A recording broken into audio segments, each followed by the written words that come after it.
Hi, I'm Dan Cortopassi. Today I'm reviewing an HO scale Royal Hudson model from Rapido Trains. This 464 is Rapido's first steam locomotive model. My engine is decorated for British Columbia Railway and represents 2860 as it appeared in excursion service. Rapido offers these locomotives with LoCSound DCC and sound installed or in DCC ready versions.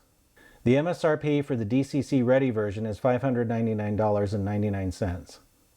The MSRP for the DCC and sound version is $699.99. I paid $609.98 for the DCC and sound version from factory direct trains. Rapido makes several versions of these 464 locomotives to represent classes H1C, H1D, and H1E with oil or coal tenders as appropriate.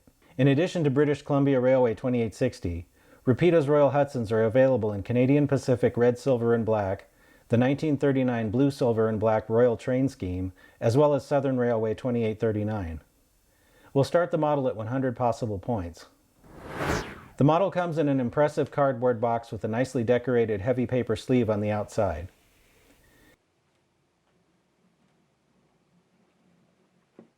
Inside is some documentation, including an owner's manual with DCC and other information, and exploded view drawings.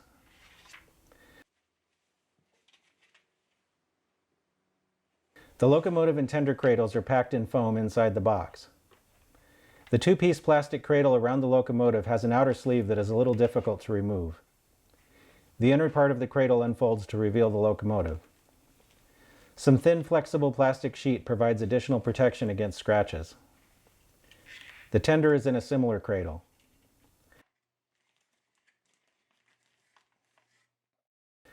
Also inside the box are a bag of parts with a dummy coupler for the front and the British Columbia and Canada signs that appear on the front of 2860, a tool for removing the side rod crank pins, and a spare driver set without traction tires. The tool is actually kind of clever. If you unscrew the end with the crank pin wrench, there's a small flat-bladed screwdriver inside. Unscrew the other end and there's a small Phillips screwdriver.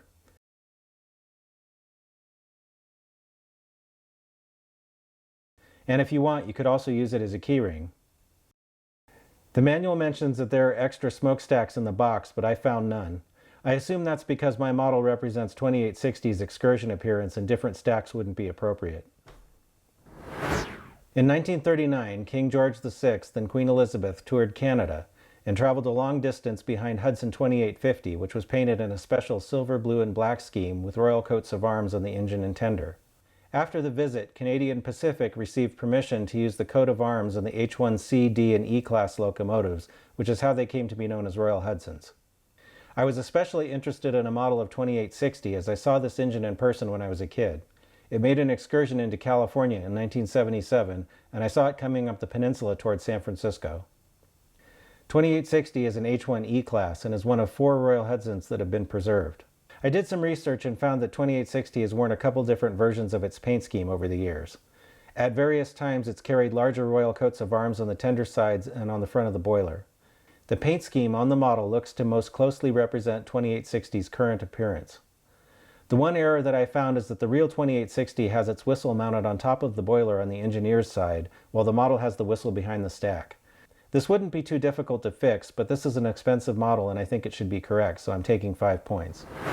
The paint on the model is opaque and thin enough not to obscure detail. The separation lines between the colors are sharp, even in tricky spots like where the boiler meets the running boards on the sides. The markings are crisp. The tiny writing on the builder's plate is legible with magnification. The Canadian Pacific beaver logos on the cab sides look ever so slightly out of register, though this isn't too noticeable without magnification. The royal coats of arms on the engine are three-dimensional and are especially well done. Almost all the plumbing, grab irons, and other details are freestanding. The cab windows slide open and closed. It's hard to see, but the cab has a detailed interior. In front, the model has a working coupler, uncoupling levers, and air hoses. I'll probably replace the coupler with a semi-scale version on my model so it'll look better but still be functional. On top there's more detail, including a bell that appears to be made of real brass. The roof vents on the cab do not appear to be openable. Underneath, the locomotive has nice brake detail. Unlike many other HO scale steam engines, which have one geared driver and functional side rods, on this model all of the drivers are geared. The side rods are cosmetic. The drive wheels pick up current while the pilot and trailing truck do not. The rear driver has traction tires, but it can be replaced with the included spare driver set if you'd prefer not to have them. One thing I noticed is that the pilot truck tends to spin around when the model is off the rails. Make sure it's in the correct position and not backwards. If it's backwards, the wheels will contact the drivers. The tender also has abundant separately applied details. In the rear it has uncoupling levers, air hoses, and freestanding ladders and grab irons. On top, the hatch detail is really nice. Underneath, there's enough plumbing detail to look good while the model is on the track, as well as holes for the speaker. All of the wheels on the tender pick up current. A couple features on the tender really stand out. One is the very delicate looking ladder with curved rungs on the engineer's side. Another thing I think is really cool is the trick vestibule that is sprung and flexes to keep it in contact with the back of the cab. Another thing I like is the clever electrical and mechanical connector. It's stiff enough to mate with the engine just by pushing it together, yet still flexible enough to handle curves.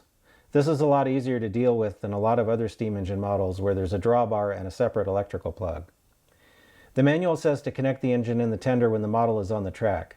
It's important to make sure that the connectors mate easily without forcing them. The connectors on both the engine and tender have centering springs, so they should line up automatically. I found that actually coupling them was a little bit trickier than the manual said it should have been, but it did work after a couple of tries. To uncouple them, just pull the engine and tender apart. The model is equipped with working knuckle couplers on both ends. The coupler on the locomotive is low, so I'm taking 5 points. The coupler on the tender is at the correct height. All of the wheel sets on the locomotive are in gauge, however, one of the wheel sets on the tender is narrow in gauge, so I'm taking 5 points. There's no significant body wobble, but the tender does lean slightly to one side, so I'm taking another 5 points. The locomotive weighs 19.8 ounces by itself. The tender weighs 5.6. The NMRA recommended weight for a freight car the same length as the tender is 3.25 ounces. I measured a huge 7.4 ounce peak drawbar pull on my force gauge. By comparison, an average HO scale diesel pulls about 2.5 ounces, so this engine has plenty of power. This test was done with the traction tires. I swapped out the driver set with the traction tires for the one without and redid the test. Without the traction tires, I measured a peak drawbar pull of 2.4 ounces. I'll talk about how I did that a little bit later in the program. I'm running the engine on DCC and I haven't changed any of the decoder settings. The engine's address is set to 3 out of the box. F0 turns on the headlight when the engine is set to run forward. There's a bit of a delay with all of the lighting functions, so it takes them a moment to come on after the key is pressed. F7 dims the headlight. F14 turns the number board on and off. F6 cycles the class lights, which can be white, green, or off. They don't light up red. F13 turns on the cab and ground lights. F0 turns on the backup light when the engine is set to run in reverse. F7 dims the backup light. F1 rings the bell. The engine runs very smoothly and is very quiet with the sound off.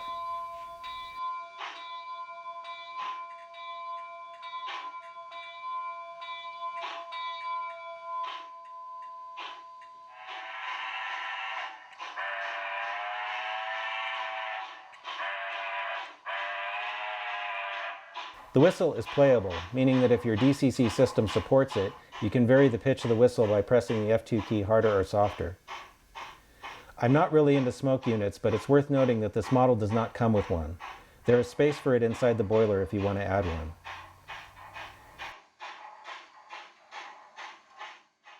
To swap out the traction tire driver set for the spare one without traction tires, first you need to loosen the side rods using the tool that comes in the box.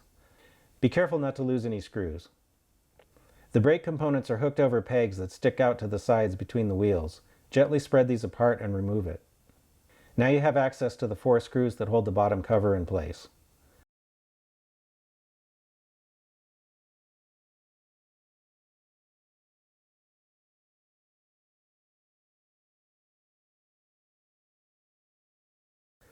Remove the rear driver set and install the new one.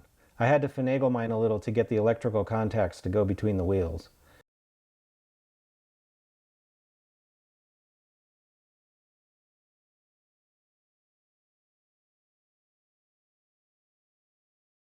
Make sure that the new driver is in the same orientation as the old one so that the side rods will attach correctly and not bind. Once the new driver set is installed, reattach the cover plate and reverse the procedure to put things back together. I found it was easier to get the crank pin screws started with my fingers as the supplied tool doesn't hold them very straight. Let's see what we've got. The whistle is in the wrong place for 2860, so I took 5 points in the prototype accuracy category. The model had one low coupler, one out-of-gauge wheel set, and the tender leans to one side, so I took a total of 15 points in the standards and operation category. That leaves us with a total of 80 out of 100 possible points, which would be a B- on a report card. This is a nice model and it deserves a green signal. Overall, I think Rapido did a really good job on its first steam locomotive model. If you're a fan of Canadian steam, I think you'll like it.